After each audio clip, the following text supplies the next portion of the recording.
What is going on, everybody out there in YouTube land, out there in podcast land, wherever land that you may be tuning into this live audio movie critiquing podcast? Welcome to a brand spanking new episode of Ready, Set, Action Commentaries. I'm your host, Mike, and as always, I've got my Kurt Cobain lookalike co-host. I got the Jared Dog here with me. What is going on, brother? What's going on, man? I'm happy to be here. Let's do some man of the house, man. Let's see how this goes. I think we're ready for an interesting show, everybody. How are you doing, Mike? Oh, dude, I'm doing fantastic. Birthday was perfect. Had myself a nice steak and lobster dinner with a nice double shot of Irish whiskey, so I was good on that spectrum the other day. Oh, snap. Dang, man. Sounds like you had a good time. Oh, yeah. So before we get into this, how about this, though? This movie is actually longer than any movie that we've done in the last, 3 weeks? Yeah. Or no, 2 weeks. About right. Yeah. But anyway, before we get into this, drink of the evening, what are we doing? We doing something bougie? We doing something special? Nah, just sticking with water tonight, man. How about you? I'm going alcoholic water. Okay, that's fitting for this movie. Yeah, for when Mike dives into it, everybody. I figured I'd do some cut water cocktails. I figured I'd go with the lime margarita. Why not? I mean, haven't had a drink in a little while, so I figured why not do it. But for everybody out there who wants to watch this movie and listen along, please do pull up Man of the House on any streaming service that it is on. As we all know, it is available on Disney Plus. And by the way, for anybody out there who is listening from Rotten Tomatoes and IMDb, you have been warned. You have been warned. Because both me and Jeremy tonight, we are going to rip you motherfuckers a fucking new one, okay? Just straight up. We're not going to do it right now, but we're going to get to it. But anyway, pull Man of the House up on any streaming service and pause it at 0 seconds. As soon as we say ready, set, action, go ahead and press play. So, Mr. Jeremy, are you all ready, my man? I'm ready, man. Are you ready? I am all set. With all that being said, quiet on the set, please. Quiet on the set. Ready, set, action. Now that's classic right there. Yeah. I'm really glad that they kept that in here. Yeah, some of those older movies took that away, and I don't know why. Oh, dude, I hate every movie that they took it away from. Now,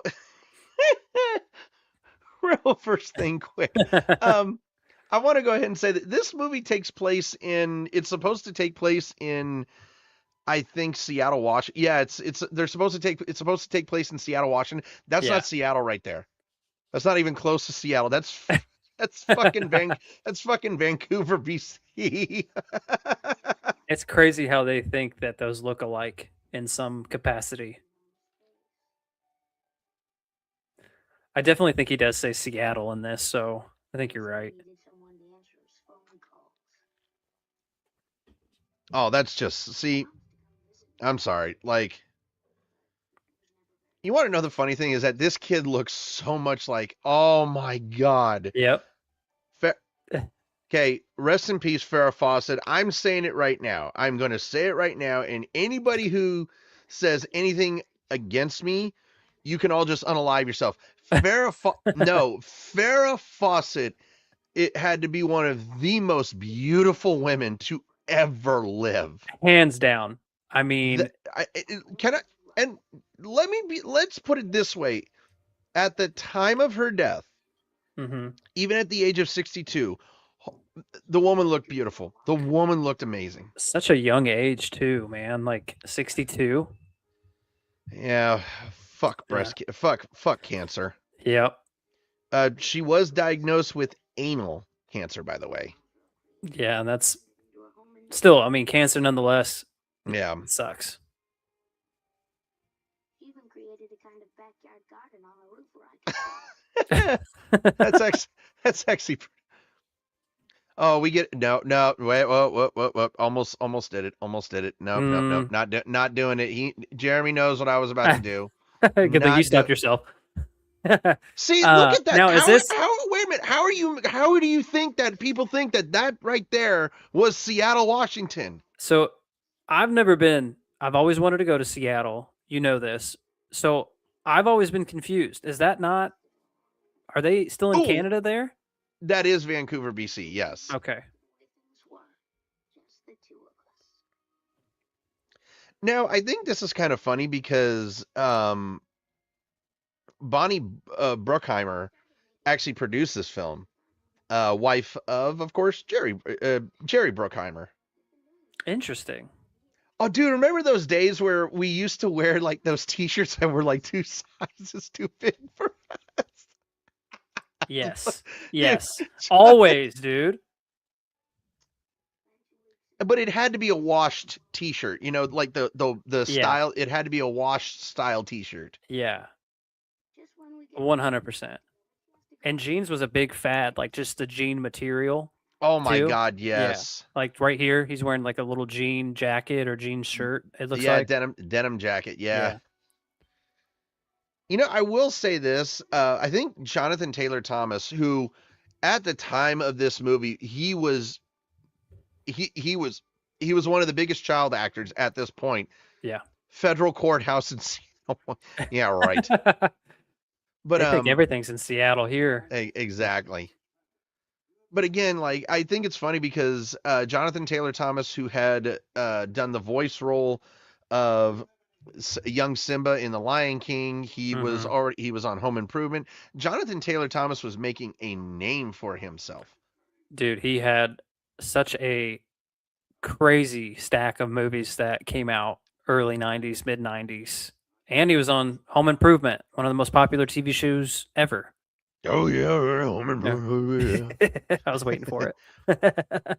The only movie that I actually hated him in was when he was in The Adventures of Pinocchio. Yeah, I wasn't a huge fan of that one. That that movie was so fucking bad. But everything else he was pretty decent in. Yeah, one movie that I actually really liked him in was I'll Be Home for Christmas. Yeah. That I think that's a very underrated Christmas film. Agreed. But also Wild America. Dude, he actually absolutely did a terrific job in Wild America. But there was another Disney movie that he did, Tom and Huck, and that movie itself was it wasn't great, but it wasn't a good film if that makes any sense. Yeah, it was like their play on the story of Huckleberry Finn. Yeah.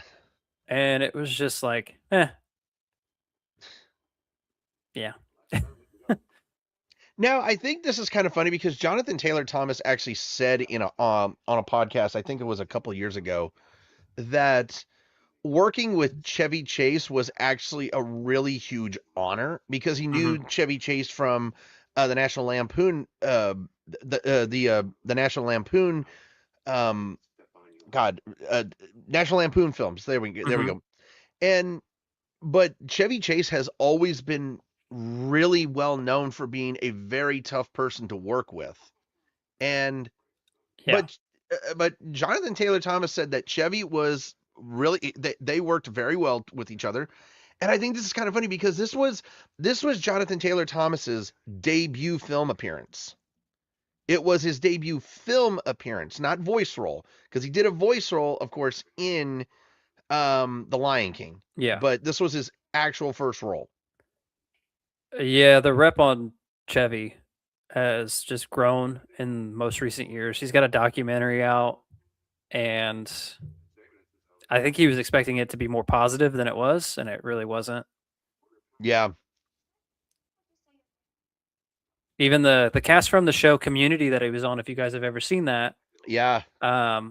He's got great rapport with the actors in the show, but outside the show, everybody doesn't. They don't have anything nice to say about him. No, because like it's amazing of how you can be an actor who is a very well, you can work very well with them, but then outside of working with them, they're just a complete and utter dick.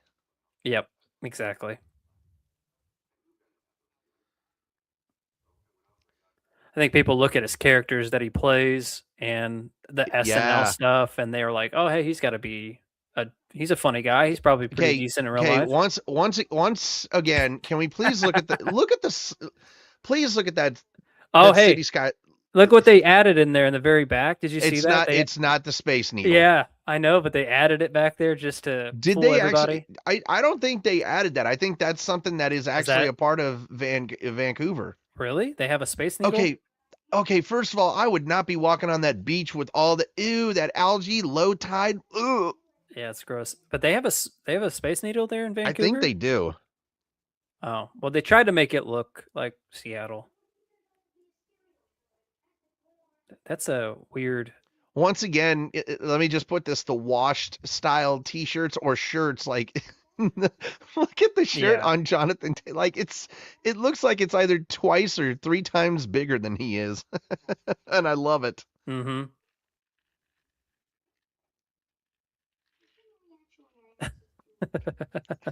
Okay, look, I'll say this: I don't iron my jeans, and I do find that a little weird. I mean, I don't either. So, unless I absolutely have to, like if I'm going somewhere fancy, sure, but throughout regular day, no, I don't take the time to iron my jeans. Right? Who's got time for that? I don't know. Like, to be truthfully, here's the thing. Look, if I'm wearing a nice shirt, you want to know that? Hold on a second. I just noticed this about Jonathan Taylor. He's wearing that necklace, and it looks like it does have a Native American symbol. Is that kind of a little ironic? That it's kind of like a foreshadowing of the events to come. Right. Yeah, it definitely plays an interesting part once you notice it. Oh my god, dude, I just can't get over Farrah Fawcett. My god, she was such a beautifully, stunningly gorgeous woman. Yeah. Yep, very Okay, gorgeous. hey, dude, don't be poking your nose where it doesn't belong. Nosy ass little bastard. I mean, don't act like you wouldn't open that up and look either. Okay, as a kid, yeah. As a kid, yeah. Oh man. Why didn't it show them meeting? It didn't seem like they showed them meeting. No, it definitely did not show the meeting, which I think is okay because they did say they got a, kind of like they were telling his story at the beginning, but then the fact that they don't show his mom and Chevy and not Chevy, but Jack meeting, I think that was actually okay. I actually don't normally. I will say that you want to see these people meet, but in this case, with him telling the story of how him and his mom have been alone for so long, now all of a sudden she meets this guy, I think it's perfect. God, dude.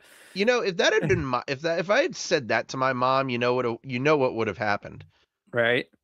Belt to ass. Definitely. Yeah, same here. My mom would not have that. Now, I will say this place right here, I know this is there is a building over on Occidental Avenue in Seattle that actually does have ivory coming out, but it is not the actual building. But I do like of how it does kind of give off that, type of Pacific Northwest Seattle type of vibe. Interesting. Uh-oh. Oh, no. Oh, he's got the countdown and everything. Yeah, I know that feeling. Dude, what are you wearing? Can you please tell me why you're wearing a shower cap? Yeah, dude, you don't have any hair, or barely any.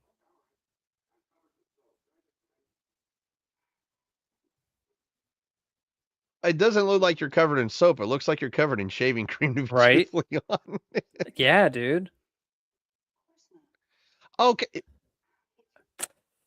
Yeah. I'll accept a towel from Farrah Fawcett. Son of a bitch, he beat me to it. I was going to say that. I was literally about to say that. You know, here's the thing. I feel like Jeremy would have a better chance with Farrah Fawcett than a fugly asshole like me would. Oh, dude, don't be like that. You'd have a shot. I mean, come on. Who's she gonna pick? Is she gonna choose a ginger or is she gonna choose a Kurt Cobain lookalike? Depends on what her preference is, dude. She might be into gingers. You never Well, know. actually, well, hold on a sec. I think she would choose me because look, she's dating Chevy Chase right here, and see, and now she's Don't kissing compare him. yourself to that asshole. You're better than him. Oh, I just noticed that that JTT is wearing plaid shorts. Dude, apparently this was the thing, man. You wear a striped shirt forgot it. like that, and then I- plaid shorts. I completely forgot about that fad back then because I do remember I had a pair of those like when I was between 5 and 6 years old. I mean, I think I did that for a little bit too, like just that style. But yeah, that was the thing back then.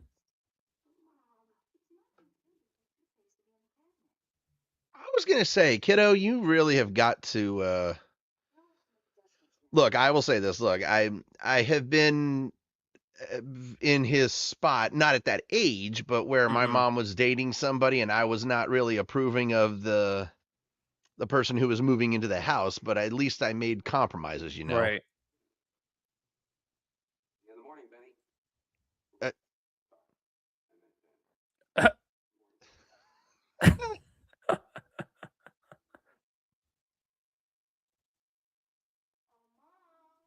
Oh no. Oh, what now, kid?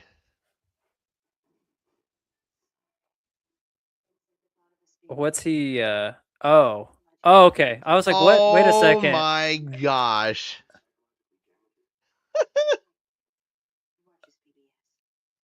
Okay, look, I watch PBS too, but I never once said at that age that something would be psychologically damaging. There's no way you learn that from PBS.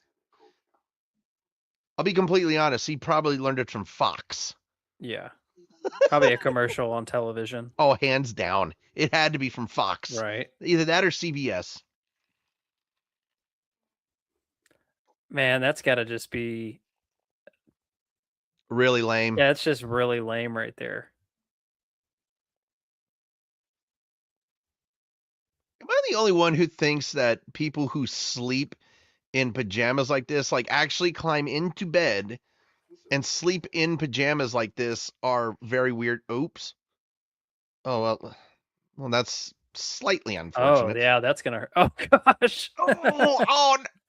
Oh, okay. You know something? Ow. I'm feeling it. I'm feeling it. That is just. That has got to be the worst. Man, that will hurt your back. For me being 36 years old, it already hurts my back. Right? Just by looking at it, it's like, damn, I can't sleep like that. No, oh god, that was. Ow. Oh. Ow. None. Oh, what do you think, dude? He just. Okay. Hold on a sec. I just want to say this. If Farrah Fawcett would have made an OnlyFans account, I would have been the first one to follow it because I'm saying it right now. God damn, her feet are cute. Look, she's adorable. I'm over here looking at Chevy Chase's feet, and Mike talks about her feet. Okay, like, yeah, what? because I'm really gonna look at another man's feet. Hey, they were right there.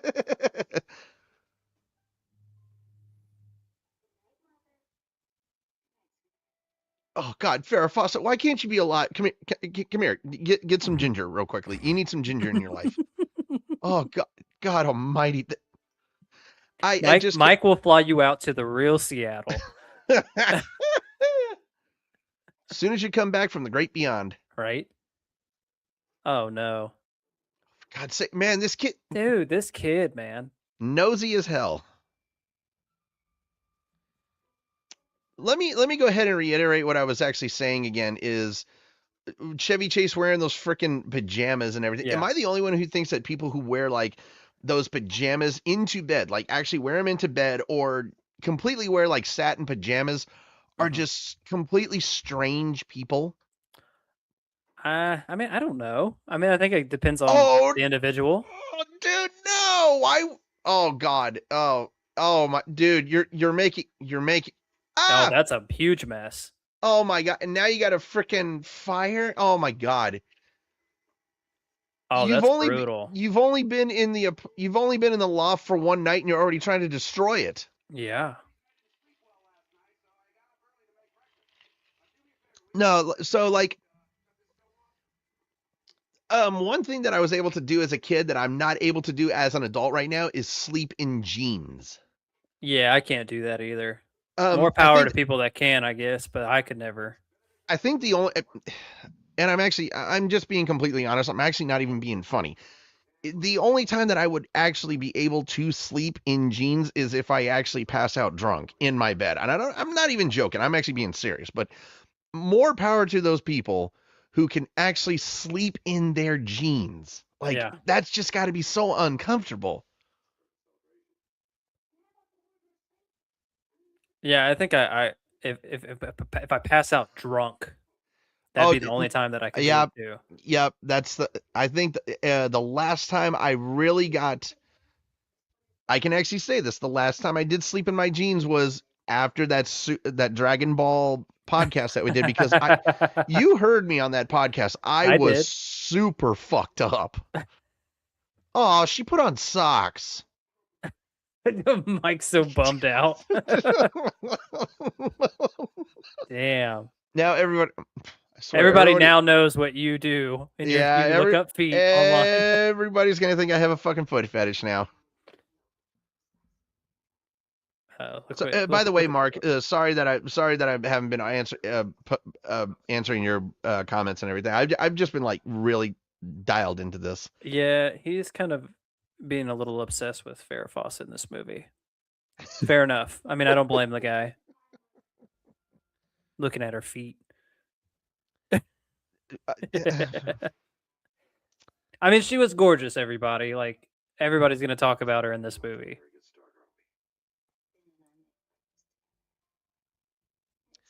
All right, so one thing that I wanted to get to about this film, because we do have some kind of time. So Jeremy decided to send me the reviews for this film.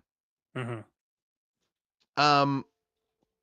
Oh, hold on a second. I actually had it right here for a second. Yeah. So, IMDb, you motherfuckers, by the way, 5.3 out of 10. Horrendous score. Oh, dude, look at, yes! Was that Sean Kemp? House. That was Sean Kemp. Hell yeah.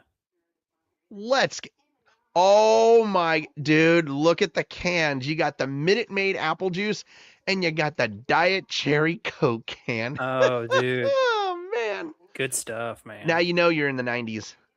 Uh-huh. So anyway, getting back to the reviews. So yeah, IMDb gave this movie a 5.3 out of 10. I think that's it's such a disrespectful score. That is completely unacceptable. And the fact that Rotten Tomatoes gives this movie a 13% based on 15 reviews. Yeah.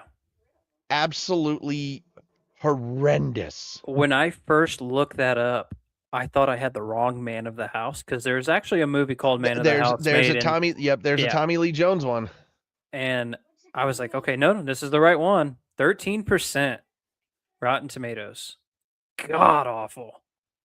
Just Owen Gleiberman, he's a well-known Entertainment Weekly critic, gave this movie a D+, describing it as a, quote, lethargic family comedy. Well, what did you expect when you had Disney making a family comedy? Did you expect it to be rated R? Yeah, I don't know what your thought process was when you went into this movie, but it's completely wrong. Like, your opinion is just wrong on it. Sorry. I don't say that a lot about people's opinion, but that one's wrong. I mean, you went into it, and then that's what you thought. Like, no open mind whatsoever. Yeah. No open mind whatsoever. Like, this is not the perfect movie. We all know that, but Like, it's definitely way better than So, what the score is for it. no, Jeremy just said it perfectly. Look, this is not a perfect movie to be completely. Jeremy and I, we know film. We study movies. We study film. We know what a perfect film is. But this movie is not. A 5.3, in my opinion, that is severely low for this movie, and I think it's so disrespectful. Yeah.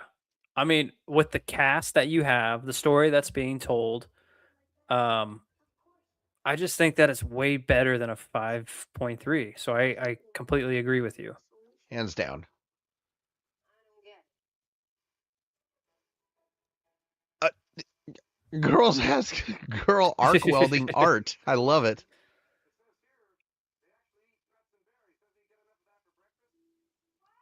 You know, I just want to point this out.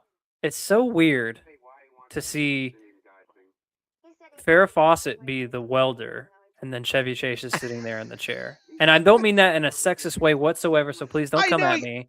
No, I just mean, know. like, I wasn't expecting Farrah Fawcett's character to be that artistic and that talented. I thought maybe Chevy Chase's character would be doing something like that. That's what I meant by it, guys. Don't come after me. No, okay, hold on a sec. First of all, you don't need to explain yourself, but I knew exactly what you meant. You do not need to explain yourself. It's when we kind of like get our words mixed up if they sound racist, then we got to explain ourselves. But that in my opinion didn't sound one bit misogynistic whatsoever. Yeah, I just want to clear the air on that. God. It just looked weird, is what it did. It's all. Oh yeah.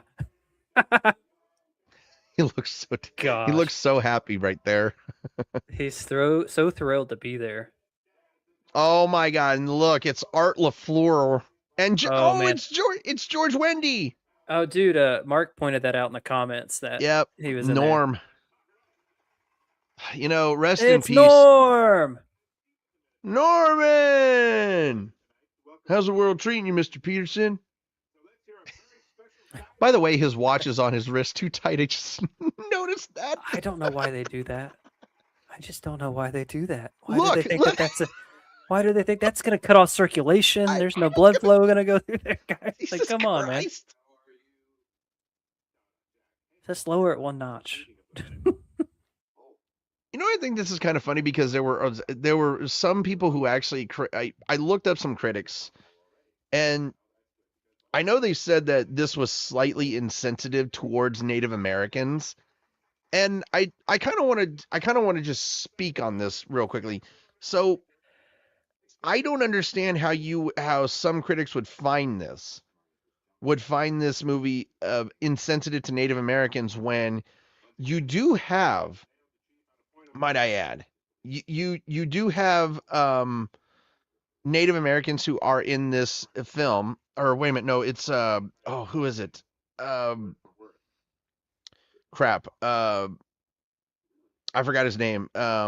Who was actually in this film? But no, I don't think this is one bit disrespectful to any Native Americans, any tribe whatsoever. I feel like it's more respectful than anything else because they actually do teach you about like rain dances and everything, and there was an actual thing called a rain dance. Yeah. So I feel like this movie was highly respectful towards natives. Yeah. And another movie that I think that actually was in the 90s, and I think either 2 years older than this film or 1 year older, was Free Willy. Yes. I think to kind of piggyback off Mike here, I think from I agree. I don't think that this is insensitive to any Native American tribe whatsoever.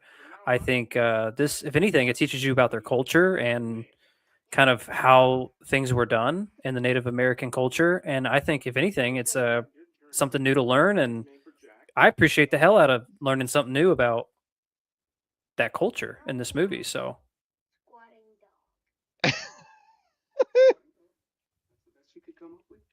Squatting dog.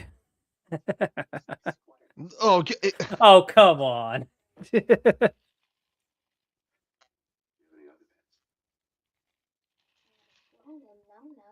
Of course you did. Mm-hmm. That's pretty fitting. I would take I would take Squatting Dog over Numbnuts any day. I'm just saying. I think Squatting Dog is a cool name. Yeah, why not? But I also want to kind of also reiterate the Indian Guides is an actual father and son YMCA program. I've always thought that was interesting that they actually included an actual. And David Shiner, by the way. And they had Native Americans in this movie to point out what Mike was talking about. And I would think that to kind of avoid any type of discomfort or you know what I mean, like uncomfortable stuff, like they would run this stuff by those Native American people for this movie. Yeah, I mean, like it's Disney, right? Like Disney would probably do their homework.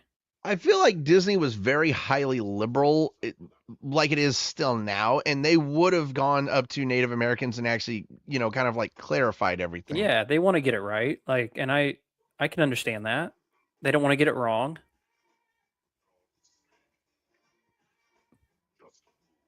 The thing with this character right here, David Shiner, my God almighty, he cracks. There are actually people who perform like this, and they are just brilliant. They're this is what you call like brilliant performances, because not to be able to say anything, that's a terrific acting format, or not acting format, but acting method, excuse me. And he's a great actor.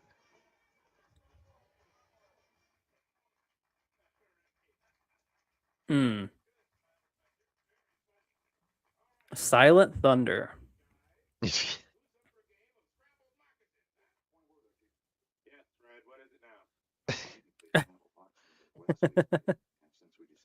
Yeah, Babe Ruth is being the voice of reasoning here. Right. For everybody who doesn't get that reference, by the way, yeah, Mark just said it.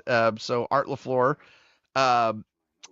played a tiny little role in The Sandlot, playing Babe Ruth. I think a lot of people would probably know him from the Santa Claus movies. He was in the third one as the Tooth Fairy. Yeah. Captain Moeller. I love it. But yes, Babe Ruth in The Sandlot. Great role.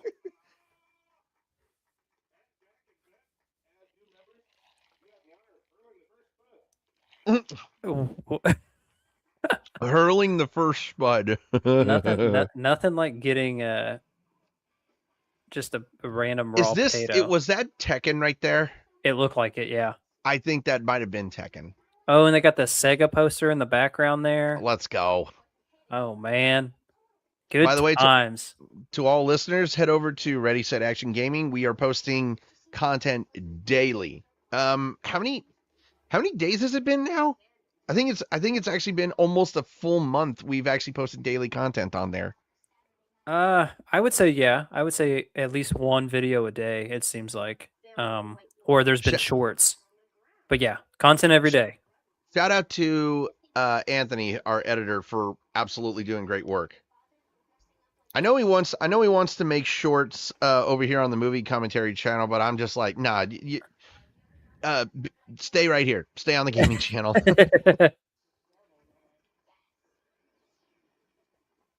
God.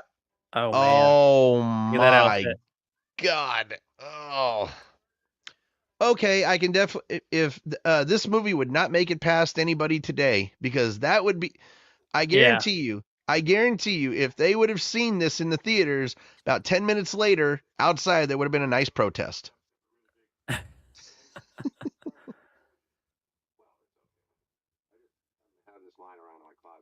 Oh my gosh. Why is it like, am I the only one who's, look, I understand. Here's the thing.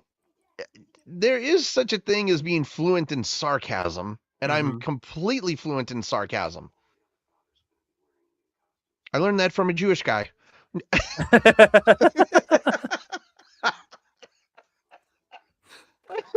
Very interesting. I no. So by the way, for everybody wondering, I took that joke from Robin Williams. Jewish sarcasm and Gentile humor all together at one table. Oh my gosh. Oh man. I forget what he draws on his forehead. I think he draws a smiley face. A That'd be funny. grapefruit Rayleigh.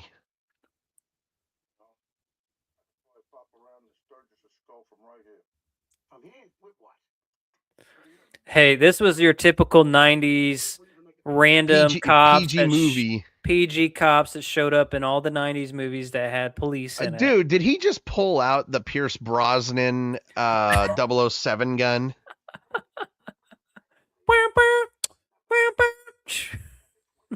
Yeah, probably. I will say this: I'm looking forward to that 007 game that's getting released here. It got pushed back a couple extra months, but I'm just looking forward to it. Yeah.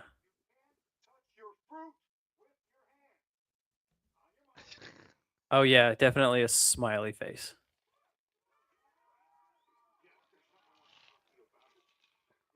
I don't know anybody to take this lightly. I've done that before. And it is more difficult than it looks.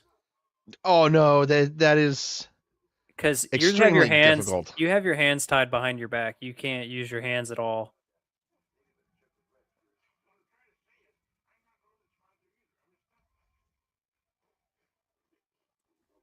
God. Yeah, it's not easy. Yeah. Not easy at all. And then this part, like if you drop it, you gotta. Yeah, you can't even pick it up with your goddamn hands. But I do love what Norm does here in a second. I do remember this. It just makes you wonder, though, how long it took them to do this. He actually bit into it. He actually bit into the stinking. Oh gosh. Mm.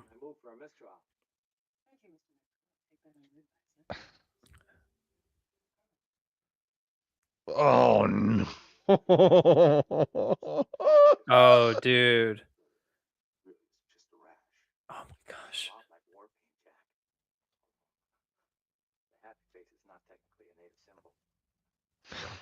God.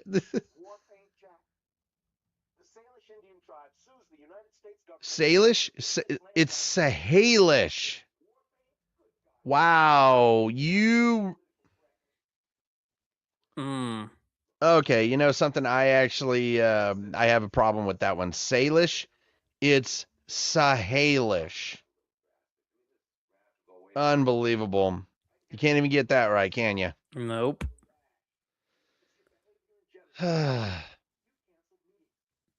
Oh, dude, I just noticed him, Ron Canada. That's hilarious.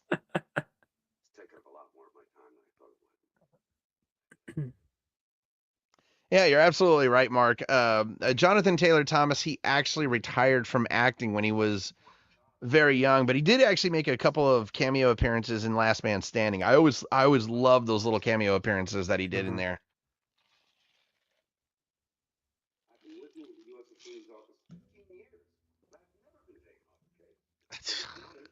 I wonder why. Well, it is Washington, so maybe he offended somebody. Maybe.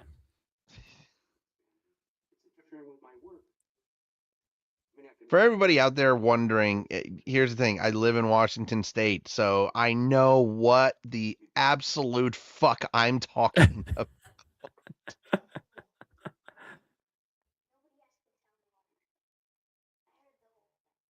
Oh, God.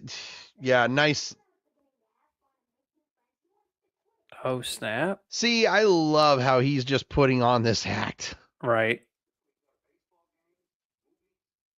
Hey, you know what? Go ahead. You know what? If you want to take me to the Kingdome and go to Mariners games, I'm more than happy to go. Hell yeah, dude. Sign me up. I mean, come on. Let's be honest. Going to go watch Ken Griffey Jr. 82 times a year or 81 times a year in the Kingdome was so fucking fun. It definitely would wouldn't hurt my feelings going. I did go one of the more like really fun, memorable games I ever went to in 1990. So 2 games in 1997 that I went to. One, I went to opening day, where Ken Griffey Jr. he blasted 2 home runs off of David Cone. So I always thought that was funny. And there was one game in 97 that Randy Johnson pitched and he lost. He struck out 19. But the most memorable moment of that game was Mark McGwire crushing a 538-foot home run to left center field. Who are they playing? The Oakland A's. Oakland A's. Okay, that's where Mark McGwire first played. Mm-hmm. That's wild. That's a pretty long home run. It was definitely dude. Everybody in that entire ballpark, they were just like, holy shit. Yeah, I bet.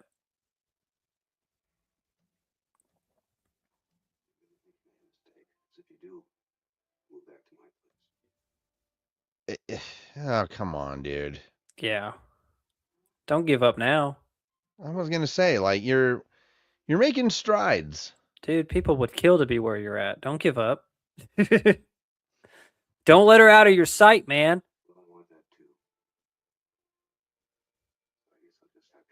Come on, whatever you do not move out of that freaking loft. Right. If you move out of that loft with Farrah Fawcett, I'm moving in. Yeah, Mike's I will on the waiting list. I will become Jonathan Taylor Thomas's stepdaddy, okay?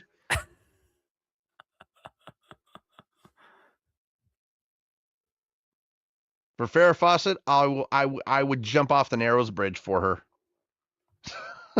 I mean, you and about, 8 million other people.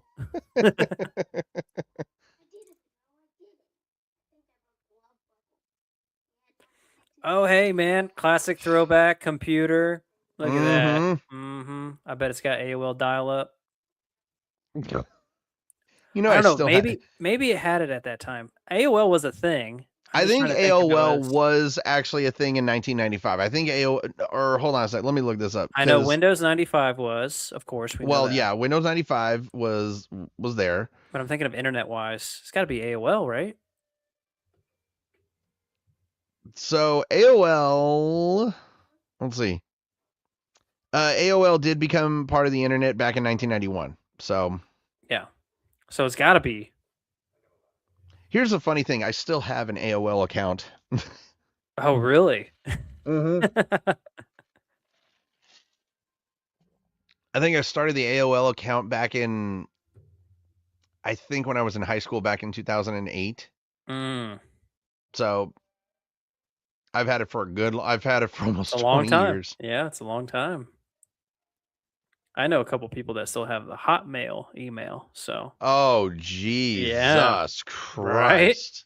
I'm like, get with the times.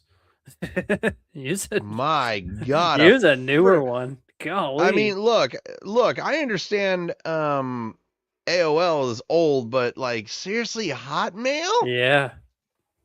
I'm just as shocked as you are.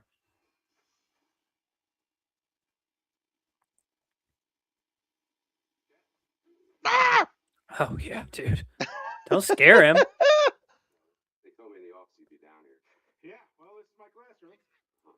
Like, first of all, you're scaring a shop teacher. Do you know that's a great way to lose a fucking finger? Right?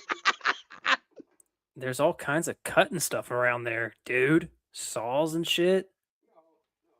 Dude, every time I think of shop class, I just think of that one episode of Beavis and Butthead where Beavis, he didn't do it. I don't think he did it on purpose, but he fucking cut his own finger off. Oh, yeah, dude. Didn't Butthead said something to him or something, and he did it? I think, if I remember right. It's been a long, long time, but I do know what episode you're talking about.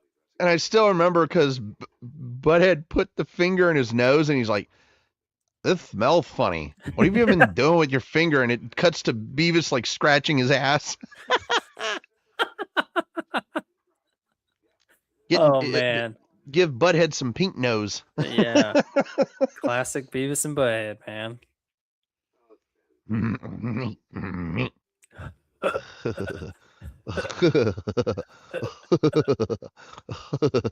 Hey, baby.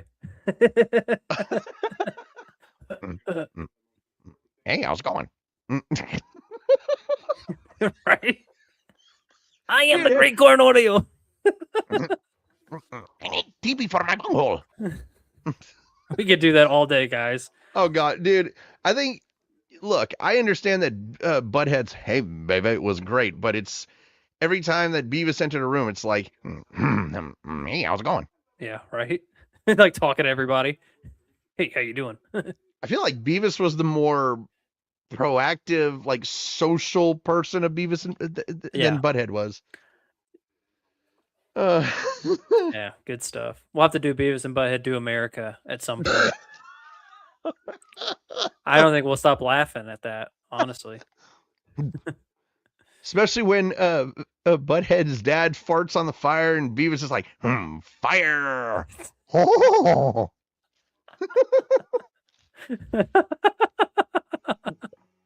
I'm just thinking about it, man. Don't you come back no more, no more, no more, no more. Hit the road, Jack. Don't you come back. No. Oh my God, look at the 8-track. Right? I know. Oh, dude, my mom had would one of kill those me as if a I kid. had. My mom would kill me if I did that in the house. Oh, dude, my mom would cut my feet off.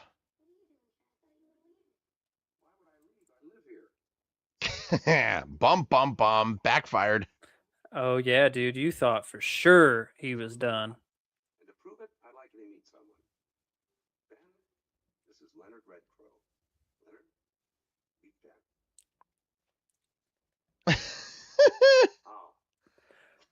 How?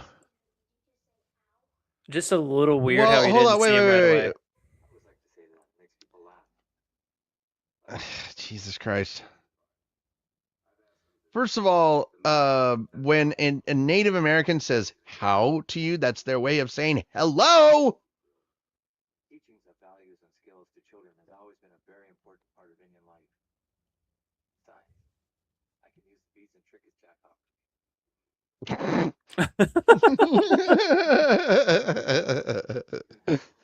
This kid's not following at all. No, he's not. He's so weirded out right now. Yeah, what's the point of that? I mean, he's got a point. he's kind of right, right? Dun, dun, dun, dun, dun, dun, dun. Oh, yeah. Now, if you wanted a song that represented the 90s, it's this one right here. Oh, dude, look at this. There's a Lion. Did you just see that? There was a Lion King plug right there. That was great, yeah. Hey, look at that Seahawks hat. Oh, dude, come on. That's a look right there. Yeah. Oh, only Walt Disney would do something like that. I forgot to mention that Chief Leonard George is actually playing Leonard Red Crow right here. And I think this is kind of funny because he is actually from British. Oh. That sucks. And that was Jack's car, by the way. Yep. But Leonard George was actually from British Columbia. So that's probably a big reason of why they actually had a minute. Yeah, why they did it up in Vancouver, British Columbia. Damn. Okay, Norm's got some moves. What the hell? Oh, just stop. Wow. Chevy's actually got better moves. Wine. Let's sweat. Oh my god. Oh god. What? Oh no. Oh, just stop. Oh god. Whoa, kid. Yo. And might I do some Pee Wee Herman dances. Look at these. The last two kids, they got some better dance moves. Also, need I remind you that they were wearing Adidas. Custer. Oh my god. Ah. Oh man. Mike's phantom pain. Oh god. By the way, guys, I wanted to kind of tell you that we will have some reaction videos over on here on Ready Set Action. Whoa. Who the fuck are you, Jonathan? Yeah, I know, you think you're fucking Robin Hood? Bullseye. But we will have reaction videos here on this channel here soon because I'm going to be reacting to by request, by the way, I might add, I'm gonna be reacting to Happy Tree Friends, and I know my Phantom Sense pain is going to go into overdrive. Don't let Mike fool you. He's looking forward to it.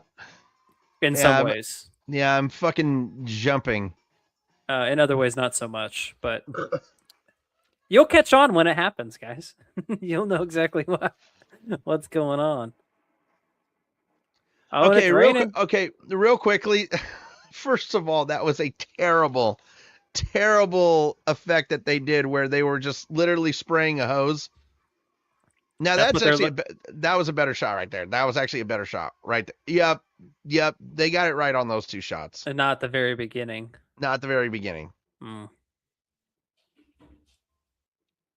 But dude, come on, that retro Seattle Seahawks hat that Chevy Chase was wearing. You know what? I feel completely honored that Chevy Chase wore a Seattle Seahawks hat. Yep. And it's crazy. I don't know if you noticed this, but like most movies that they base in Seattle, somebody's wearing a damn Seahawks hat. See, that's actually a problem that I have. Like, nobody's wearing Seattle Mariners gear. Right? Like, mix it up a little bit. Do you want to know the only... Okay, I'm actually going to get pissed off when I say this. Do you know the only two fucking films that are based in Seattle or Washington State that mentions the Seattle Mariners is Twilight and 50 Shades of Grey? I knew the Twilight one, but I didn't know the 50 Shades of Grey. You know, they actually did mention the Seattle Mariners also in the book as well, in 50 Shades of Grey. And look, here's the thing. Look, I will be one of those guys that say, yes, I have read the 50 Shades of Grey book. They're actually really great books. I say the books are better than the films. I'm just saying. Yeah, I think... Not for the reason that you people think.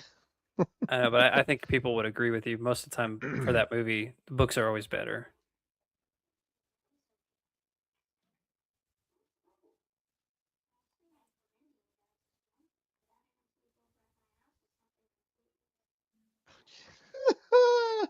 So he made cereal this time, so it wasn't as messy. Got some blueberries in there. Maybe. Oh yeah, look at that. He's got some oatmeal, blueberries, and a strawberry. Actually, a really good balanced breakfast, if you ask me. Not bad, actually. Oh, I just thought of this. Think about how much you would pay for a loft in Seattle in 1995, and think how much you would pay for a loft in Seattle today. So I'm gonna take a guess. In the 90s, with a loft like that, Oh God, $800 or $900 maybe, with how big that actually loft was. I'm gonna go off on a limb and say that you are probably spot on with it. And then this day and age, it's got to be north of $2,800, $3,000, right? I'm going to assume that as well. That's with inflation, cost of living, all that stuff going up. Yeah, like it's got to be. You know, the funny thing is that you look at the background when you see the shipping yard, and in Soto you can actually see the shipping yard back there. It must have cost you a fortune. Not really. I made it myself. Oh wow, kid's talented. Yeah.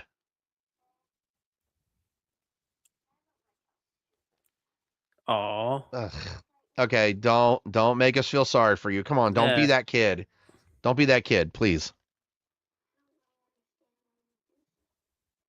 Jeez, way to call him out, bro. I was gonna say, don't be an asshole.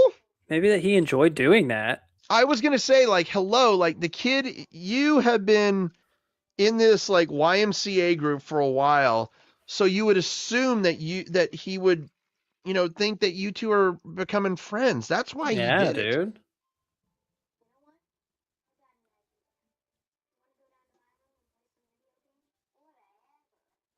Dude, what every kid wanted to do was go play with their friends and play video games.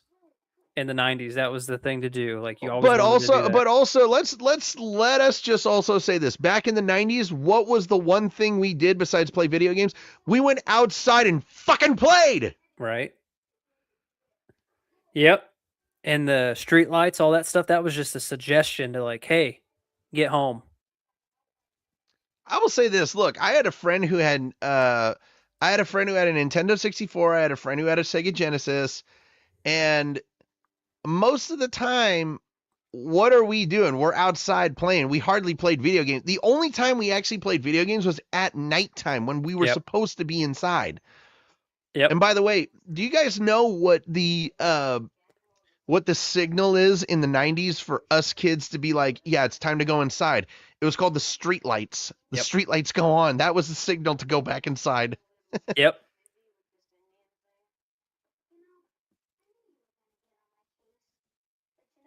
You know what? I think it's kind of ironic how he has all of those cars in his locker, and coming from Home Improvement where Tim Allen's character is a gearhead. Yeah. I just find that funny. I actually wonder if that was part of the Easter That might have been egg for it, but I think it was kind of funny of how they did that Lion King plug though, more of things.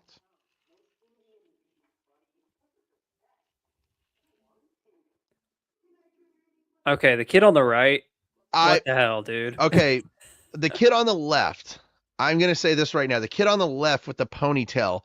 Why do I feel like that is a wannabe Columbine shooter? Oh, man. Oh, both of them look like it. Jesus Christ. Oh, well, actually, no. Hold on a sec. The kid on the right does not look like a Columbine shooter. He looks more like just a follower. Yeah, that's what I was pointing out. The kid on the right was more of a, I got to follow what the dude on the left says. Okay, you're not a black. That's just embarrassing, dude. That really is embarrassing. You fake friggin' karate moves. That did nothing for you, buddy. Oh, here's a really funny story for you. 1996 Halloween. I got a really funny story for you. I just remembered this. I went as the Green Ranger from Mighty Morphin Power Rangers. We were my folks and I I was trick or treating in the neighborhood, and we went down my grandparents' street, and they had a haunted house. Now, might I add, I was 6 years old at the time, and somebody grabbed me. It was, I want to say, a dude in his 30s, and I actually took his arm and I flipped him. And then I kicked him in the nuts. Oh. So did you know the guy at all or no? No, I didn't. So okay. I ran out of the haunted house. I wasn't necessarily scared. I was more of just trying to be a little bit more ballsy, but I run out of the haunted house, and all of a sudden the husband, the guy that I kicked in the nuts, he comes out and he's like, "Your fucking kid kicked me in the nuts." I mean, what'd you expect? But it's just like you're scaring a 6-year-old. Right. A 6-year-old who knows some moves, by the way. Whoa! Yeah, apparently you're flipping I don't know how I flipped him. I really don't know how I flipped him. Probably adrenaline instinct. It had, for a 6-year-old to flip a near 120-pound guy. That's actually impressive. Yeah, I mean, it probably was one of the two. Oh God. Oh man, you're on the wrong side of the street, buddy. Oh my God. Oh no, not the oh God. Oh, that's terrifying right there. That really. Oh Jesus. Oh my God. First of all, to make the turn in, I'm saying this right now, to make the turn in that Ford Explorer is impressive. Oh man. Oh no. Oh. Bro. Surf's up. Bro. Need I remind you that you still have time to get out of that car, by the way? Yeah.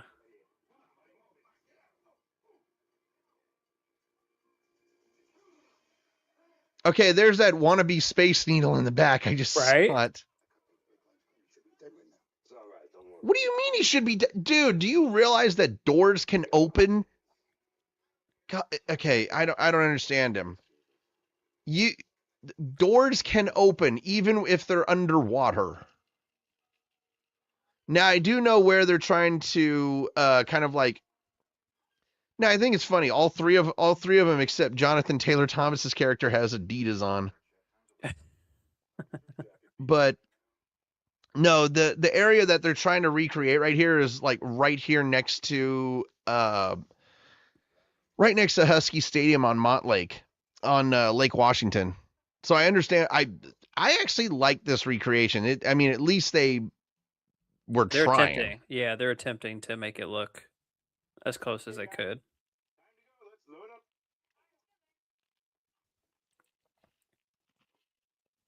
The only problem is that bridge actually looks like the bridge over in Portland.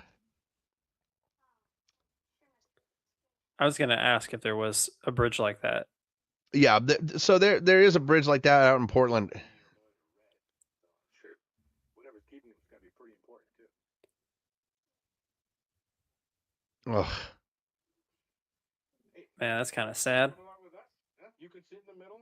You know, I think this is kind of funny because Wikipedia actually has on their page saying that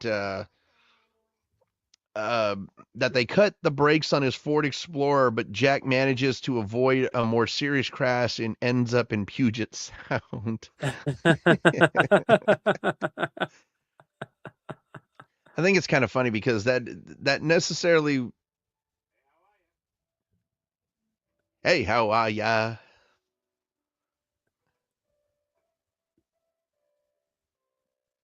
Man, just leaving the kid there. No. Oh man. Yeah, that's PTSD right there. That's PTSD for him. Oh no. Damn. And I'm saying this right now, like Jonathan Taylor Thomas, absolutely incredible acting right here. I feel for the kid. You really do, because it's just like, oh.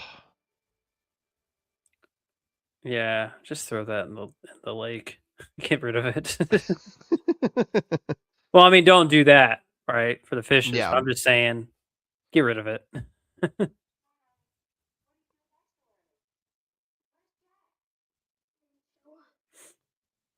Oh. Gosh, that's I always a thought huge studio apartment. Goodness. that really is. I'm imagining she spends at least $1,000 rent. It's gotta be. There's because you want to know the funny thing is that she doesn't even necessarily even have a job. Yeah, I mean, her job is An making that artist. art. Yeah. So apparently, there's good money in that.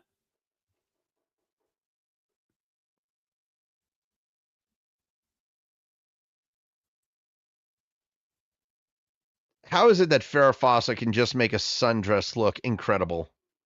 Right. Caught in a sundown. Goodness.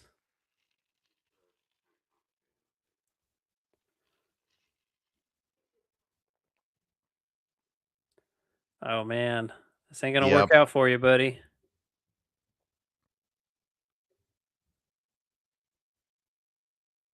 He's pissed. He is not a very happy camper. Pun not intended. Mm-hmm. By the way, I want to kind of remind everybody. So here in upcoming April, there is going to be a week where we actually do a podcast that is not on our scheduled day of Thursday. I wanted to go ahead and reiterate that. Don't know which week it'll be. It'll either be on one of Jeremy's choices or one of my choices. But the reason why I say that is because I'm actually doing a camping trip in April. So I just wanted to like do it before I head out. Yeah.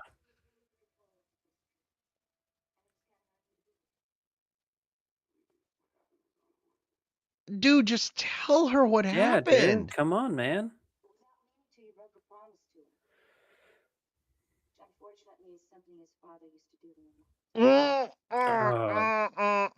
Oh no. Damn. Look, unfortunately, yes. Yeah. you're not paying for the mistakes. You are just it's the fact that there's PTSD. There is such a thing as PTSD, especially in a kid's life like this. Mm-hmm.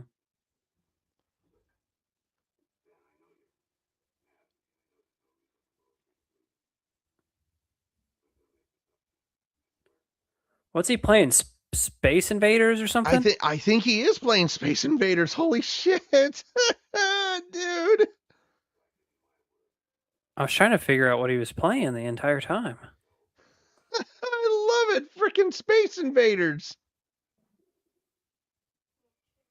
Oh man, that's a throwback right there. Yeah, he's locked in.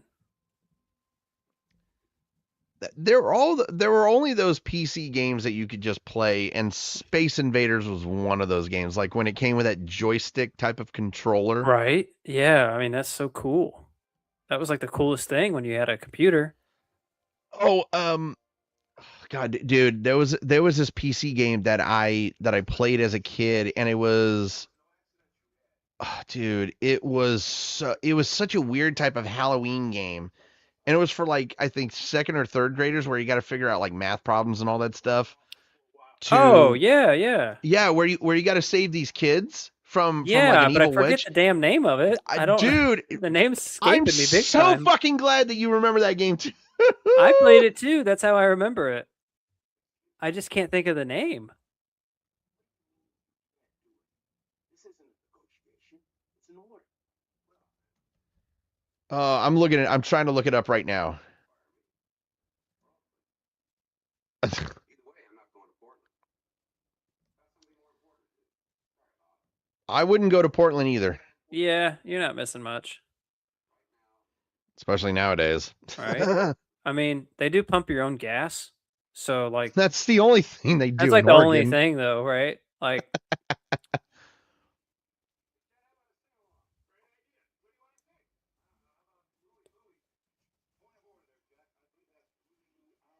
oh, shut up. Louie Louie. It's Louie Louie. I think it's funny that how he said it. Louie Louie.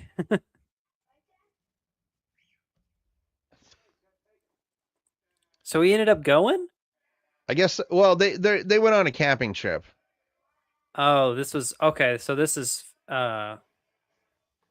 further. Okay, you know something? That's the wrong type of outfits to wear when you're going in the woods, dudes. Yeah, I don't think that you'd want to wear that going into the woods. Louie, Louie. Oh, baby. We gotta go. Yeah. Now, I need to remind you guys that being from Washington, oh my Is that a Game Gear? That is the Sega Game Gear. God damn. That, dude, what a throwback.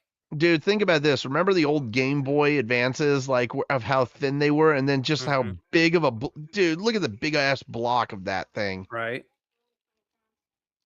Oh my gosh, dude. I never had one. I had a buddy that had one of those, and I just thought that was the coolest thing. I will say this: like I've actually played a bunch of the games, but I think that they were kind of a little overrated, to be truthfully honest.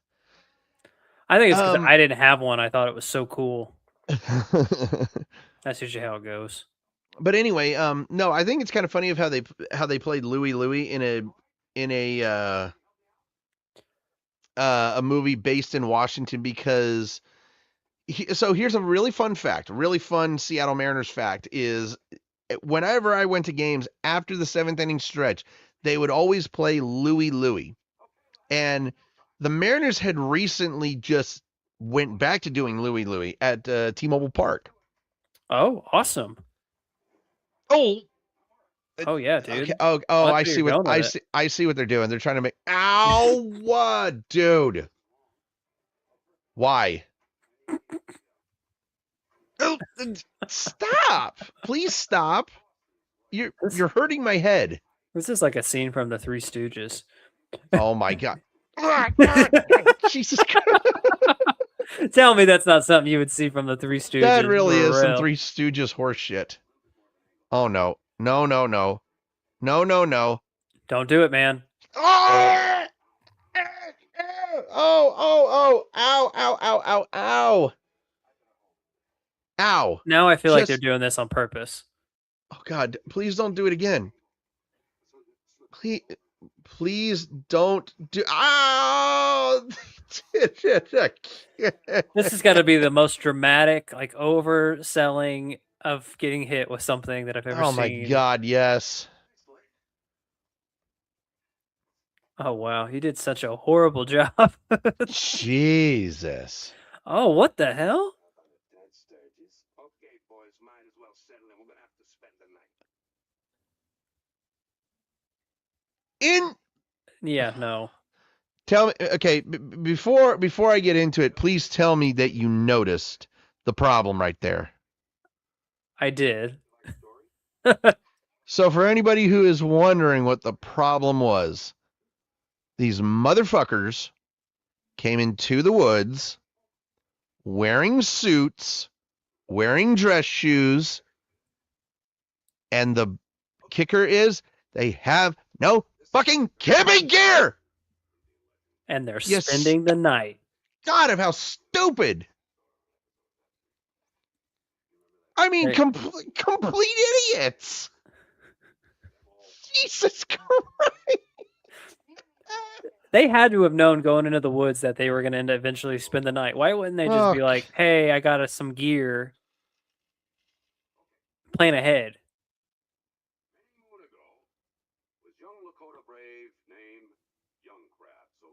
Young crab.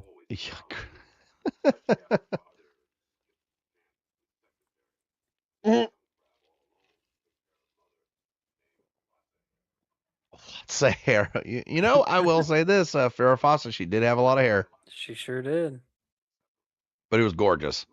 Everything. Look, I know I've said it a million times, but everything about Farrah Fawcett was absolutely just either sexy or just gorgeous. Yeah, I mean, you know that she had great hair when people talk about other people saying, oh, you know that Farrah Fawcett hairstyle. Oh, yeah. Yeah.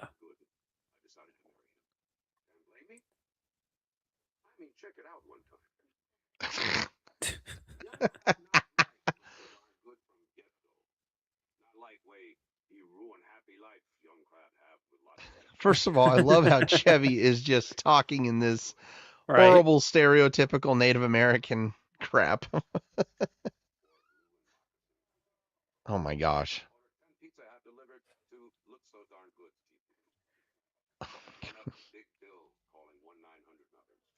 Oh, yep. Oh. I remember that one.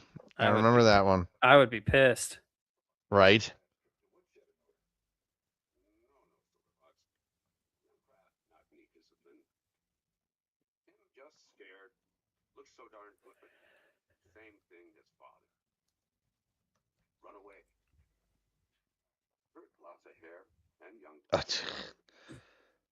You know, I just thought of this, like, of that PC game that we were talking about. So I don't know the name of it for sure, but we can all remember as 90s kids that we all played the game Math Blaster. Yep. Yep. Yep. On a regular basis. Yeah, Math Blaster, that was, in my opinion, I think Math Blaster was one of the most fun math PC games ever. Yeah, man, that takes me back. Math Blasters.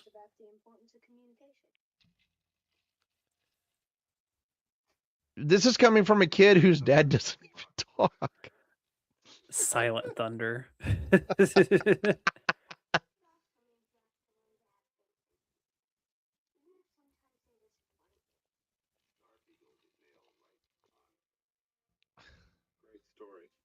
Good lesson for all of us. Now I wonder if the one person who needs to learn that lesson learned it. Oh yeah, you could definitely tell. Hit a nerve. He hit a nerve. I will say this. I'm going to do my homework tomorrow, and I'm actually going to be trying to figure out that that PC game that we just talked about. I'm going to be trying desperately to figure out which one it was. Yeah, I think we got some research coming. Because the game itself, it kind of featured like a... Because what it was... ow? Gee, you want to talk about slapping yourself silly. Right. Oh. Anyway. Oh, wow. Oh, dude, do you want to talk about, like... Here's the thing. I don't care what type of coffee you're making.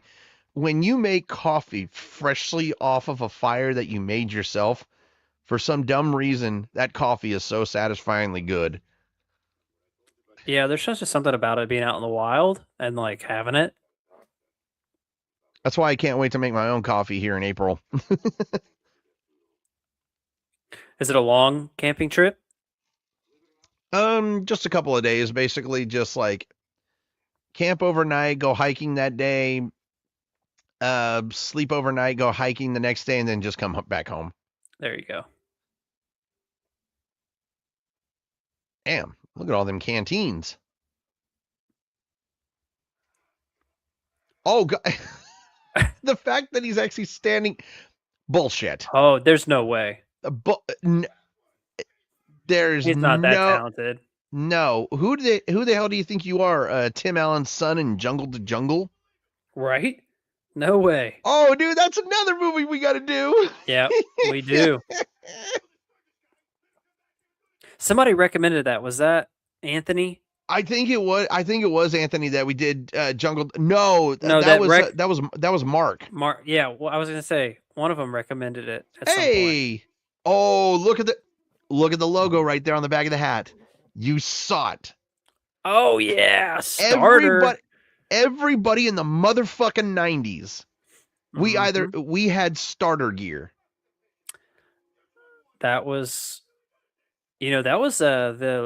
their sponsor there for a little bit in the NFL. Oh my gosh, yeah. Not for very long, but still sponsored nonetheless. You did not bring an electric razor with you. God. Yeah, right. Yeah, like, dude, you brought nothing with you. It's crazy. That hat that he's wearing, I have one that's very similar to it. The only difference that mine has is that I have some of that apple green stripes on the sides of the logo. And that's a new era hat, so it's not starter, unfortunately. Oh, so that's your excuse right there. So if you would have told him the truth and said it was real, you wouldn't have got, you know what? Kiss my ass. Little miserable bastard. Right?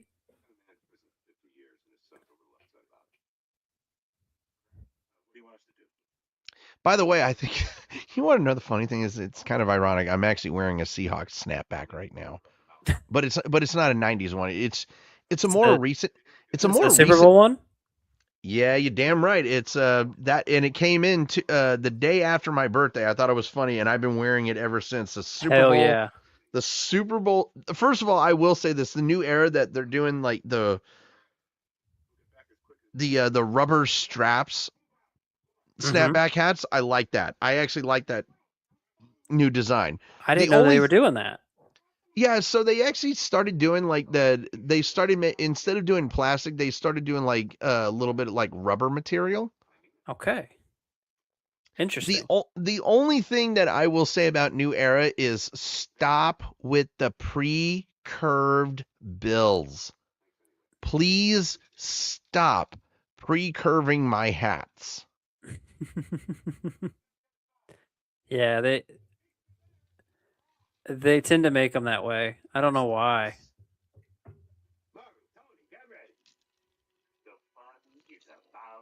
That's super creepy, dude. Do you want to know the only thing that is wrong with this movie is those three idiots? And the only reason I say that is because their acting is actually really bad. It's not very good. No, they're the only bad actors in this film. Ow. They had to add a little bit more, I guess, drama, even though there was already enough with the... Oh, no. Oh, God. Oh! Oh my Man. God. Oh, dude, did anybody else just feel that in their knee? Oh. Oh God. No, that hurt me. That hurt. Bullshit. You're not going to hide. Dude, there's no way. The only thing I will say is that Seahawks hat is getting very, very dirty. Right.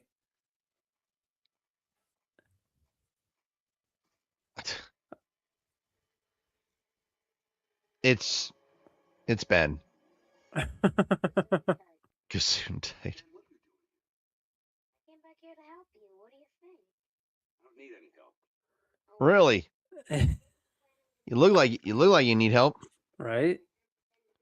You definitely look like you could use some assistance, sir. Oh. I will say this, like him trying to. First of all, that yeah, log, right, dude. That log was not that heavy.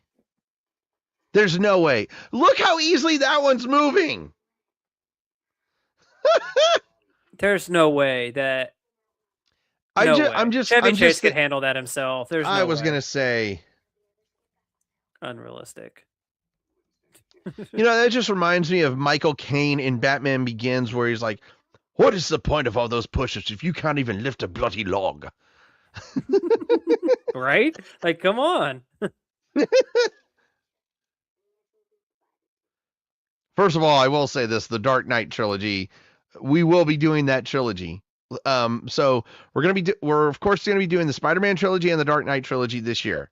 Yep. We're going to be doing it right after the summer, of course. But I'm excited for those films. Me too. And to preface and be very specific, we're doing the Tobey Maguire Spider-Man trilogy. Fucking A, right? We are. Well, I don't want people to get confused with the Tom Holland one. No, don't bring those up, please, for the love. Well, actually, you know what? I will say this: they're better than the Andrew Garfield ones. Yeah. Well, I feel like Andrew Garfield there got the short end of the stick for his Spider-Man role. He definitely was a real. I don't think my problem with Andrew Garfield is Peter Parker wasn't a fucking skater boy. Yeah.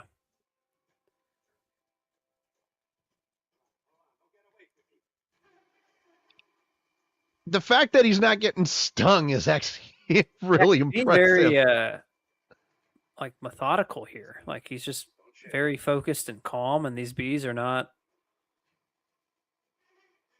You spoke too soon about Chevy. Right. Oh yeah, I mean he done screwed up. Once again, you idiots really should not have. And that guy's carrying an electric razor. Why did you wear a suit? Oh my God, never mind. Forget it. How is that guy carrying an electric razor in his suit? I was going to say. It just doesn't make any sense to me, to be truthfully honest. Golly, dude. You want to know the funny thing? Look how well his suit looks with the fucking the napkin out of the pocket. There's no way that suit looks that good after a night of spending in the forest. Right? There's no way.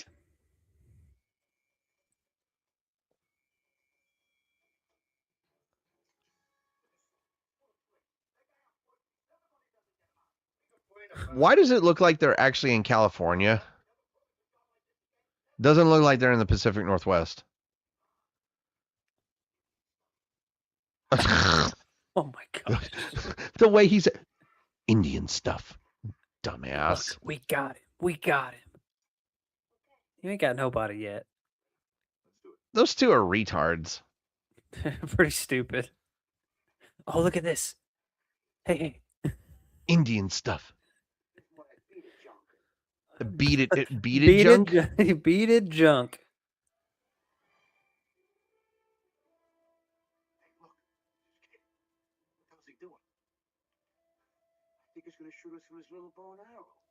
Okay, you realize that those things can kill you, right?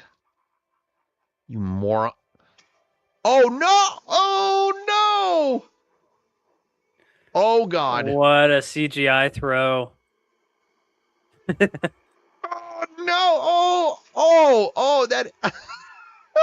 What's that guy on the left? He's like dancing with him. I was gonna say. Am I the only one who thinks that all three of those gangsters are the worst actors in this entire film? Jeez. Yeah, dude. Oh, look at this guy. Oh God. That little napkin in his pocket. Now that you pointed it out, I can't stop looking at his little napkin. Where did you get the dynamite? Yeah, where did this come from? Oh my God, and look at the welts from the beet stings. Oh my gosh. Oh God, he's got one in his ear. That's painful. It really is. Need I remind you that we are doing the Jackass movies here in a couple months, and we get to watch Steve-O get a nutsack full of bees. We get to see a lot of things in those movies that are Oh God. absolutely hilarious, crazy, disgusting. Looking forward to it. All I'm gonna say is, like, when it comes to the Jackass movies, we're gonna see more penises than ever. Yeah. Whether you like it or love it, we're gonna be seeing.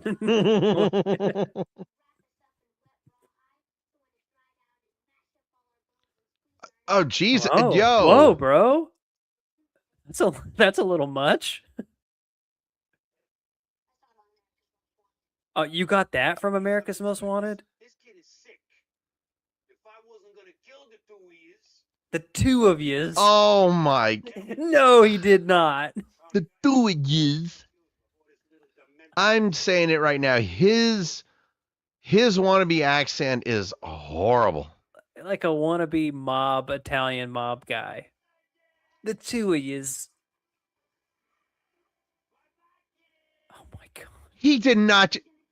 Bye-bye, kid. Oh my God. I can't believe he said that. How is that allowed? Idiot. What a shot. Okay, I know he didn't shoot it. Yeah, there's no way that was First him. of all, the only person that I can ever think of that... Oh, he did shoot it. The bow's right there. But... Oh my God. Oh my God, dude, can you tell by his fake Italian accent is so horrible? Yeah, that's probably the funniest thing he said the entire movie. What's going on here? Charades?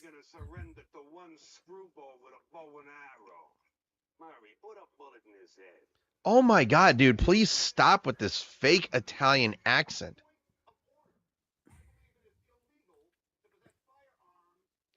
Oh, please just shut up.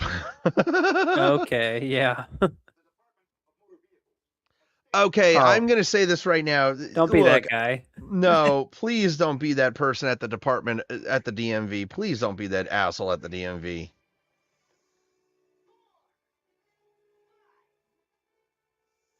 And I'm telling you one thing, these kids know how to shoot.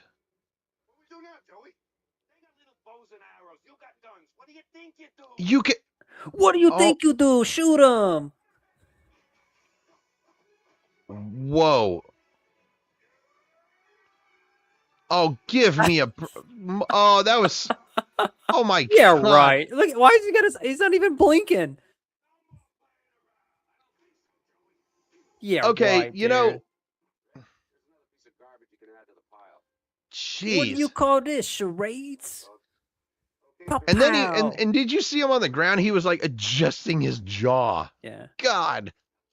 They got bow and arrows. We got guns. Shoot them in the face. Their acting is really bringing down the value of this movie. Dude, they're the worst part of this movie. They really are. Anthony, if you're listening, this is the worst part of the movie. Those three people acting. I understand that they had to have this storyline in here, but you could have acted just slightly better.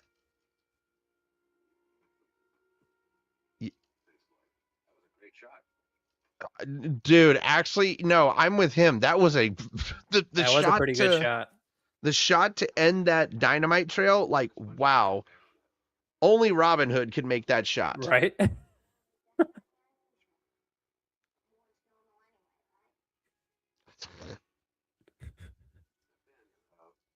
want to thank you too for coming back. It's a very brave thing to do. Couldn't just let him kill you. He could have. Oh, God. With how you've been this entire film, you could have.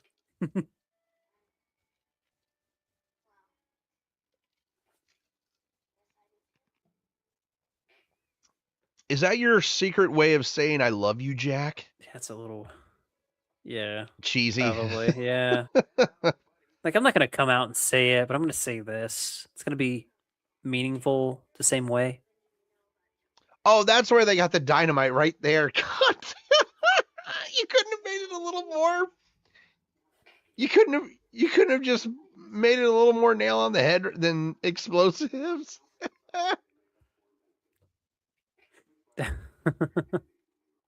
Oh, look at them. They went on the beach to get the stuff. That's a nice little bonding moment. Yeah. Sometimes I use a spoon. I thought there was a logo on that hat. Ew. No, it's just a white hat. I was gonna say it's just a white hat with a blue bill. Yeah. Kind of bland. Very.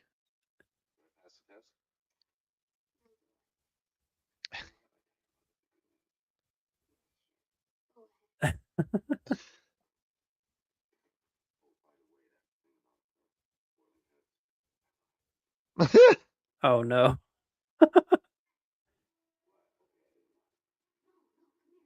You know the shirt that he's wearing, he actually wore early. Jonathan Taylor Thomas, he wore earlier in the movie. Right. Oh, it's complete. Wow. Wow. Jack helped complete it. What's the matter? Oh God. Okay, I'm saying it right now. That's the best outfit she has on the entire film. Right. Oh, that just screams 90s mom right there. Right. I know. I already know a 90s MILF I want to do. Yep. Wow, wow. Wow. Wow. Oh, Mm-hmm. oh my gosh. Return to innocence. Enigma. I mean, As you probably already figured. you know what really kills me is that it's unbelievable of how a Return of Innocence had kind of like a Native American type of feel, and they used it for this film. Yeah. This is the scene that always pops up on social media with this song Really? that I see all the time. Real quickly, do you know that kid right there, he did not say one word for the entire film? So he was just getting paid to kind of be there. Mm-hmm. Huh. Good acting gig for him. Mr. Small still doesn't talk. I haven't figured out why yet. But when you think about it, That his wife? Maybe she seemed annoyed. Dude, come on. Are you? Why are you doing it that way, bro? Why? Is it for comic? Oh my God. Oh, dude. Oh no! Don't mess up. Okay, I'm saying it right now. If you mess up a woman's hair, it doesn't matter who they are. She will cut you. Why didn't he walk to the other side? I don't and know. That way he would have avoided all those people.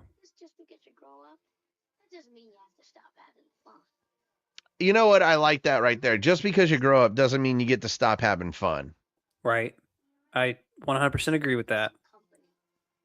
God, rest in peace, Norm.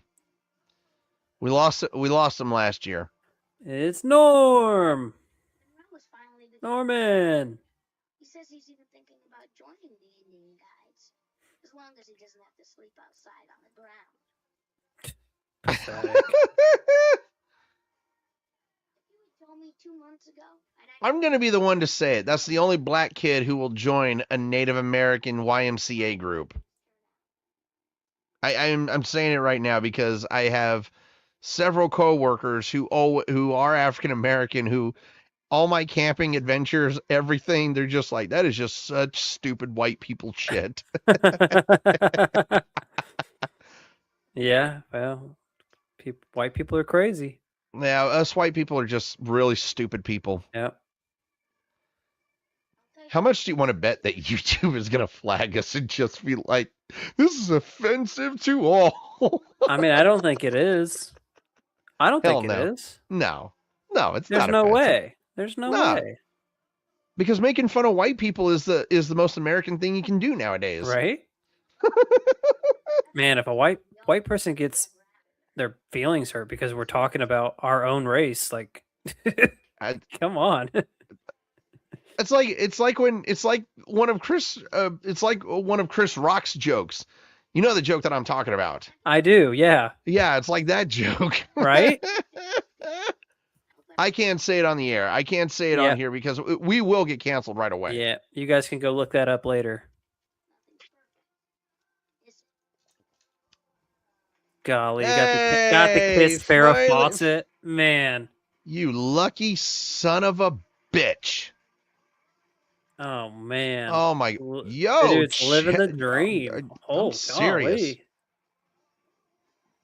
Why couldn't that have been me? Right? Oh, dude, this shot right here, this ending shot right here. Look at this. Like that, you don't get aerial shots like this. No. You can't get aerial shots like this anymore. This is a fantastic closing shot. The slow pull away from where they were at, yeah. I don't know why, but I'm literally admiring this closing. Dude, look at this. Do you think that's the kingdom in the background? Is that supposed to be? You think that they shot this scene actually in Seattle? No. Dude, in my opinion, that looks like the Sky Dome. God. What stadium is that? What stadium? Yeah, that's got to be what you just said. Isn't the Sky Dome in Vancouver? Oh, there's your wannabe. There's your wannabe Space Needle. And people really think that this is Seattle? Oh, man. Oh, that's wow. Brutal. I'm saying it right now. Y'all just pissed me off right now. Y'all just pissed me off right now. Buena Vista. Oh God, yeah, get out of here. Yeah, Buena Vista Productions, yeah. Yeah, you call that a Seattle skyline?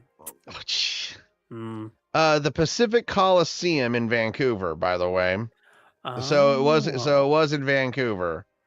So the Pacific Coliseum. Interesting. All right, everybody. Well, that is Man of the House. I hope you did enjoy that. And hold on a second. Pacific, what was it again? Pacific what? I thought you said it was... Oh, I completely spaced it now. It's wow, Pacific you just glanced over it. Pacific something. Yeah, hold on a second. Let me look this up real quickly. Here we go. Hold on a sec. Pacific Coliseum.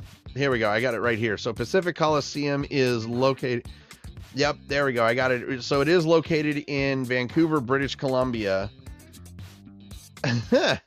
You're never going to believe this, but from... Wow. It used to be the home of the Vancouver Canucks from 1970 to 1995. Okay. Oh, okay. All right. It has never hosted anything other than a hockey team or an indoor soccer team. It hasn't hosted anything else. Huh. But am I the only one who thinks that you really thought that would confuse us Seattleites, us Washingtonians, that was supposed to be the Kingdom? I think they did. I think they were trying to squeeze one by you guys. Yeah, that was not working. We know what the fucking Kingdom looks like, okay? And that Fucking Space Needle. What the hell was that? Dude, that was such a horrible Space Needle look-alike. Yeah, it was like on top of a building. Like, It was. Like, what in the world? I think you guys realize Space Needle's by itself. Shoot. Right. Oh, before we get out of here, of course, we got to give our reviews and our scores of this film. And because this was Jeremy's film, he gets to take us away with his review and his score. So, Jeremy, please do take it away, my man. All right. For me, this movie, I think it's a great cast. I think the story is very underrated. I mean, I love the drama behind the characters and kind of what Jonathan Taylor Thomas's character was feeling with Chevy Chase and everything, and Chevy Chase coming into the picture. I do love everything kind of about that portion of it. It kind of started to slip off there a little bit when they introduced those Three Stooges. I'll just call them that. I really feel like from a score perspective, that does bring it down a little bit. But if you kind of exclude those people out, I think this is a really solid movie. I think it's a very underrated movie from the 90s. I know that they made so many of these types of movies during that time frame, and other types of Disney movies as well. So I think this one gets kind of slid under the rug a little bit. I think it's easily missed. I think if you're not going out of your way to look at it from that, hey, this one could actually be kind of a good movie perspective, I think you could easily miss it. Jonathan Taylor Thomas's performance in this movie was, I give it a 10 out of 10. I think his acting is brilliant in this. Yeah. And this is his debut live movie, right? Like, cause yeah, it is his debut as an actual on-film actor. Yeah. And I think his relationship with Chevy Chase during the movie and Farrah Fawcett's character and everybody else in it. Oh my God, his on-screen chemistry with those two were absolutely fantastic. Yeah. And I think even his chemistry with the Three Stooges, I mean, obviously you love more of what he was doing, but not so much what they were doing. But I think even then, like, just the dialogue that he had with them was really good, and definitely made those scenes a little bit easier to watch, so to speak. So for me, I don't agree with IMDb at all. 5.3 is a very low score. I think. Let me just interrupt you. That is a highly low score. Yeah. I think this is at least worth a 6, right? Like, I think definitely just from the cast alone, I think a 6 for sure. A straight 6? No, I'm saying just from that alone, they could have rated it better. That's what I'm saying. I see what you're going for. Yeah, absolutely. I agree with you 100%. Yeah, like at least a 6, right? Like with the cast and the storyline and everything, I think at least that. If you're looking at it from that perspective. So for me, I'm going to go a little bit higher than a 6. I'm going to go a 6.3. I'm not going to give it the 6.5. I was very close with that. But I definitely think it is at least a whole full point higher than 5.3. Not the perfect movie, but I did love most of it. And obviously there were some things that, stood out that weren't that great. I mean, it is a 90s movie. It's very cheesy and it is what it is. But I think a solid 6.3 is good for this movie. Yeah, and that's where I'm going to go with. And I will pass it over to you, my friend. Okay, I think Jeremy touched on a really great... Everything about this film was really well done by Disney. I think the acting choices were perfect, except for those 3 idiots. If you wanted to make a Marv and Harry in this film, you should have just asked David Stern and Joe Pesci to make a cameo in this. Okay, they would have made the film a little bit better. But look, I understand that they had to go from the script, but all 3 of those guys who played those mobsters, they did not perform well. That was one of the, and those are 3 really good actors, by the way, that played those roles, and they just gave a very, very bad performance. And I think, look, I'm not going to side with IMDb's or Rotten Tomatoes critics. I'm not going to side with them. But when you watch this as an adult, you basically have got to take this into perspective to how would you score this as an adult? And for me, I actually am going to go higher than Jeremy. I'm going to go just a little bit higher than Jeremy because I do actually think that this movie was better than what it shows. The casting choice was fantastic. Farrah Fawcett, Chevy Chase, Jonathan Taylor Thomas, amazing on-screen chemistry. Everybody that was part of that Indian tribe YMCA group, amazing chemistry with the actors, and absolutely. I mean, this is just, look, I think Jeremy and I can agree on this. There are a lot of family films that don't hold up, that were made either in the 80s or the 90s. This movie today still holds up. Mm-hmm. Definitely. And so I'm going to just go slightly higher than Jeremy. Not by much. But I'm going to give this a 6.6 out of 10. I think it deserves that high rating because it was because of the chemistry between Jonathan Taylor Thomas and Chevy Chase that it was so good, because you don't get a lot of stepdad films. You do not get a lot of stepdad films, and I think that actually has to be respected. And I might be saying that because I am the prodigy of having two stepdads in my life, okay? Here's the thing. I didn't like the first one. I like the second stepdad, okay? There you go. But no, I think this film deserves the score that I gave it. And I think this is the only time that I would really disagree with Jeremy's rating. I don't think Jeremy's rating was low, to be truthfully honest. I think it was perfect in his perspective. So I went a little bit higher because I love the on-screen chemistry between the family itself, and I think that is what put it over for me. Fair enough. But the scores combined, it gets a solid 6.4 out of 10. I think that's a great score for this movie.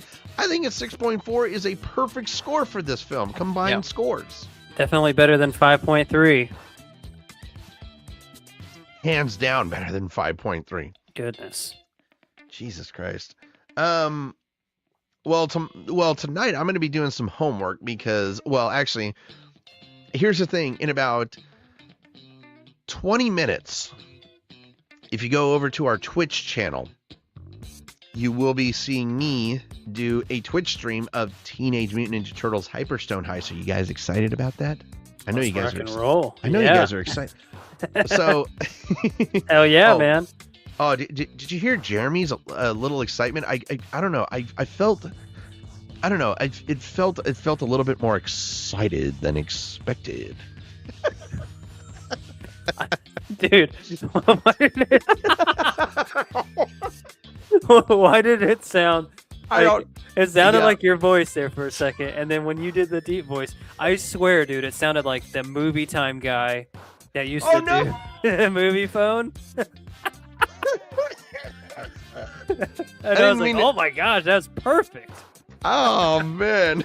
That was good. It threw me off for a minute. I feel honored for that one. It was just like the tone and like how you kind of like expanded on the word when you said it. Like it was just how you did it. I don't know. It's what it made me think of. Well, anyway, I do hope you guys do head over to Twitch and join me for that live stream, because I will play. I haven't had that much to drink. I promise you guys that. I will be playing Teenage Mutant Ninja Turtles Hyperstone High, so I will be doing another walkthrough of the game with Michelangelo. Or actually, you know what? I'm actually gonna be doing Donatello this time. Okay. Or should I hold on a sec. Should I do Raphael? You know what? I'm gonna stick with my schedule, and I'm actually gonna. I would say since you did Michelangelo, what was it, last night? I did do Michelangelo last night.